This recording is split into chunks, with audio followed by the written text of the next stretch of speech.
মোর গ্রামের নাম আরাজি নিয়ামত, থানা গঙ্গাচড়া, জেলা রংপুর। ধনী গরিবে আছে মোর গ্রাম খানা ভরপুর। রাস্তার পাশে আছে মোর খ্যারের বাদি, তাতে শুকাতে দিয়েছে নানির শাড়ি। মোর নানির নাম জাহানারা, তাহার কথা শুনলে লাগে সরা সরা। নানির কহিব হে নানিয়ান, শোনেবার কবিতার মাধ্যমে মোর বয়ান। কয়দিন দেখাবো তোর জমির গাল, তুই কি মনে করেছিস কোনো কালে হইবে মোর ভাল। বয়স এখন তোর 60-এর কাছাকাছি, আর তুই বলিস বাঁচি কি না বাঁচি।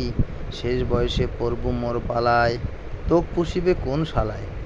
ওই আল্লাহ কেন ফেলেছিস এদের ঘাড়ে, সুখ দুঃখ কিছু বোঝে না শুধু মোরে মারে। বাপ কি আপন হলে মাও কি আপন, কথায় কথায় বলে বাড়ি হতে বের হয়ে যা। নেই তোর অন্ন, নে তোর দাফনের কাফন। আমি মনে করি আল্লাহ ছাড়া মেরে পৃথিবীতে কেউ নেই। দু চোখে অশ্রু ঝরছে গরম কিংবা শীতে, অভাবের কারণে ওঠেনি একটা নতুন জামা গায়ে।